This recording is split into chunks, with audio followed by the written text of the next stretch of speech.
Private contractors delivering aid to Gazans have been forced to evacuate their distribution sites after they were mobbed by desperate Palestinians. The aid distribution plan was the start of an Israeli-backed move to replace existing humanitarian agencies with private operators. Aid agencies say it's inadequate and dangerous. Middle East correspondent Eric Twarchek reports. This was just the second day this new group, the Gaza Humanitarian Foundation, had been operating. The Israeli military says it's been set up to stop the militant group Hamas from diverting aid, something the group denies it's been doing. Aid agencies say Gazans have been pushed to the brink of starvation by Israel's decision to block the entry of food and other aid into Gaza since the start of March. So thousands of people had rushed to southern Gaza when they heard food was available there. Witnesses say the hungry crowd overran the aid distribution centre. The Gaza Humanitarian Fund says its staff withdrew to avoid casualties.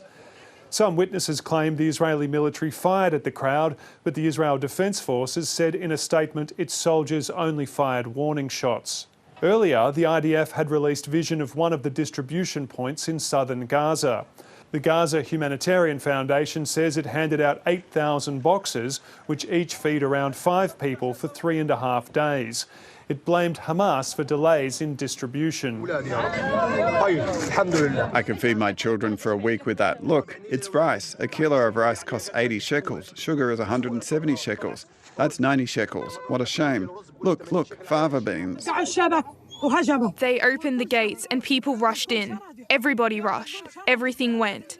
We've been displaced. We are hungry. I am an old woman. The United Nations says the new plan is inadequate and in breach of the critical humanitarian principles of independence, impartiality and neutrality. It's replacing a well-established system because Israel wants to isolate Hamas. We do not participate in this modality for the reasons that we have given. It is a distraction from what is actually needed, which is a reopening of all the crossings into Gaza, a secure environment within Gaza, and faster facilitation of permissions and final approvals of all the emergency supplies that we have just outside the border and needs to get in. Global criticism of Israel's expanded military offensive in Gaza also continues, while negotiations for a fresh ceasefire and hostage release deal have stalled.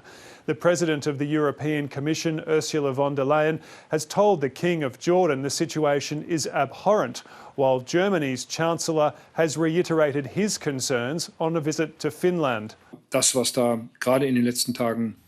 What has happened in recent days appears to me no longer to be urgently necessary for the defence of Israel's right to exist and for fighting Hamas's terrorism.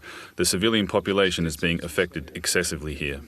This sharpening rhetoric from leaders, including Anthony Albanese, is being welcomed.